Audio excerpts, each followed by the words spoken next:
महत्वपूर्ण जानकारी। अगर आपने प्रधानमंत्री आवास योजना के लिए आवेदन किया है या आवेदन करने की तैयारी कर रहे हैं तो आज की यह जानकारी आपके लिए बेहद काम की हो सकती है, क्योंकि बहुत से लोगों के मन में इस समय एक साथ कई सवाल चल रहे हैं। नई लाभार्थी सूची कब आएगी? जिन लोगों का आवेदन अटक गया है उन्हें आगे क्या करना चाहिए? आवेदन रद्द होने की सबसे बड़ी वजह क्या होती है? और नए पात्र परिवार किस तरह आवेदन की प्रक्रिया पूरी कर सकते हैं? आज हम इन सभी बातों को एक एक करके बिल्कुल आसान भाषा में समझेंगे ताकि किसी भी व्यक्ति को कोई भ्रम न रहे। सबसे पहले यह समझ लीजिए कि योजना का लाभ केवल उन्हीं परिवारों को दिया जाता है जो तय की गई पात्रता पूरी करते हैं। इसलिए किसी भी जानकारी पर भरोसा करने से पहले आधिकारिक रिकॉर्ड और स्थानीय पंचायत या संबंधित कार्यालय से जानकारी की पुष्टि करना जरूरी होता है। कई बार लोगों को यह लगता है कि आवेदन जमा करते ही सहायता राशि मिल जाएगी, जबकि वास्तव में आवेदन के बाद जांच की प्रक्रिया होती है। दस्तावेजों का मिलान किया जाता है और उसके बाद पात्रता के आधार पर आगे की कार्रवाई होती है। यही कारण है कि कई लोगों का आवेदन आगे बढ़ जाता है, जबकि कुछ लोगों को दोबारा दस्तावेज ठीक कराने के लिए कहा जाता है। अब आगे हम विस्तार से समझेंगे कि आवेदन की जांच किन आधारों पर होती है और किन सामान्य कारणों से किसी व्यक्ति का आवेदन स्वीकार नहीं हो पाता। अब मैं आपको बहुत आसान भाषा में एक जरूरी बात ताकि जरूरत पड़ने पर तुरंत प्रस्तुत किए जा सकें। जिन परिवारों का आवेदन अभी प्रक्रिया में है उन्हें धैर्य रखना चाहिए और समय समय पर अपने आवेदन की स्थिति की जानकारी लेते रहना चाहिए। अगर किसी अधिकारी की ओर से अतिरिक्त जानकारी मांगी जाती है तो उसे समय पर उपलब्ध कराना चाहिए, क्योंकि देरी होने पर प्रक्रिया भी आगे बढ़ने में समय लग सकता है। सबसे जरूरी बात यह है कि किसी भी व्यक्ति को गलत जानकारी देकर आवेदन करने की कोशिश नहीं करनी चाहिए, क्योंकि जांच के दौरान रिकॉर्ड का मिलान किया जाता है और यदि जानकारी सही नहीं मिलती तो आवेदन आगे नहीं बढ़ पाता। इसलिए शुरुआत से ही सही दस्तावेज, सही विवरण और सही प्रक्रिया अपनाना सबसे अच्छा तरीका माना जाता है। अगले भाग में हम केवल नए विषय पर बात करेंगे, जिसमें नए आवेदन की प्रक्रिया, आवश्यक दस्तावेज और आवेदन करते समय किन बातों का विशेष ध्यान रखना चाहिए उसे बिल्कुल आसान और क्रमवार तरीके से समझेंगे। अब बात करते हैं उन लोगों की जिन्होंने अभी तक आवेदन नहीं किया है या जिनका नाम पहले किसी सूची में नहीं आया था और अब वे पूरी तैयारी के साथ आगे बढ़ना चाहते हैं। सबसे पहले यह समझ लीजिए कि आवेदन करने की जल्दी से ज्यादा जरूरी है सही तरीके से आवेदन करना, क्योंकि कई लोग जल्दबाजी में अधूरे कागज जमा कर देते हैं और बाद में उन्हें बार बार कार्यालय के चक्कर लगाने पड़ते हैं। इसलिए सबसे पहले अपने सभी जरूरी दस्तावेज एक जगह इकट्ठा कर लें और यह भी देख लें कि हर दस्तावेज में आपका नाम, पता और अन्य जानकारी एक जैसी लिखी हुई है। अगर किसी दस्तावेज में गलती दिखाई देती है तो पहले उसे ठीक कराएं, उसके बाद ही आवेदन की प्रक्रिया आगे बढ़ाएं। इससे भविष्य में परेशानी कम होती है। अब एक और जरूरी बात समझिए। बहुत से लोग यह सोचते हैं कि केवल फॉर्म भर देने से काम पूरा हो जाता है, जबकि वास्तविक प्रक्रिया में स्थानीय स्तर पर रिकॉर्ड का मिलान भी किया जाता है। इसलिए आवेदन करते समय जो भी जानकारी दें वह पूरी तरह सही और स्पष्ट होनी चाहिए। अगर कोई जानकारी छिपाई जाती है या गलत दी जाती है तो बाद में समस्या आ सकती है। इसलिए शुरुआत से ही पूरी सावधानी रखना सबसे अच्छा तरीका है। अगर आपको आवेदन भरने का तरीका समझ में नहीं आ रहा है तो किसी भरोसेमंद कर्मचारी या संबंधित कार्यालय से जानकारी लेकर ही फॉर्म भरें। किसी अनजान व्यक्ति की बातों में आकर गलत जानकारी दर्ज न करें, क्योंकि एक छोटी सी गलती भी पूरी प्रक्रिया को प्रभावित कर सकती है।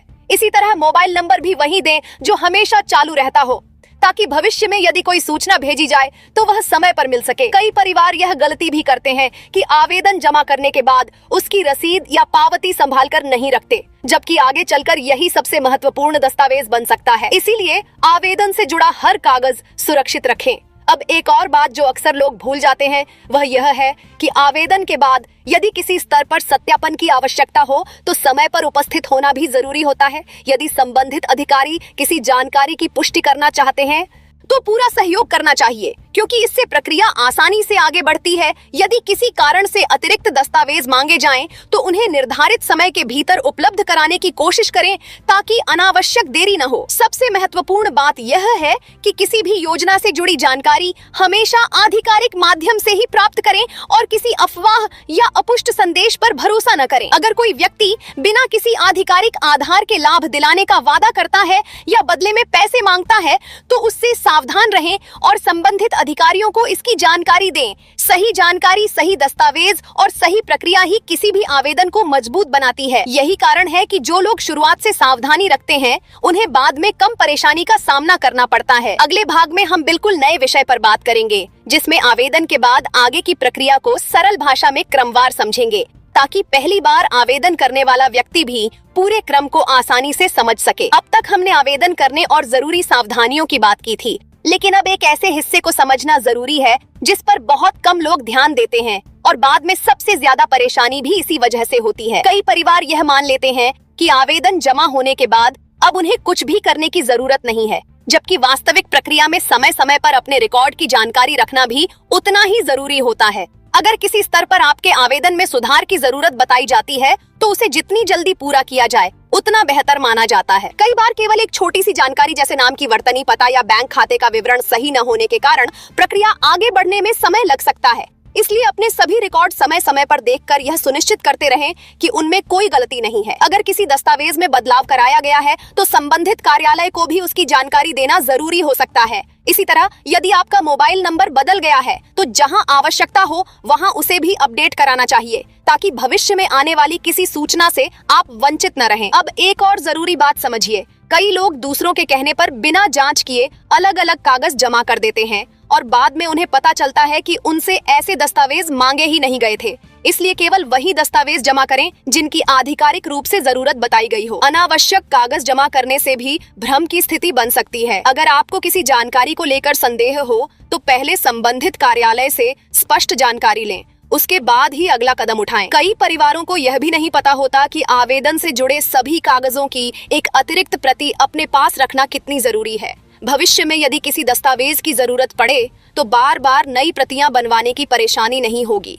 इसलिए आवेदन से संबंधित सभी कागज व्यवस्थित तरीके से सुरक्षित रखें।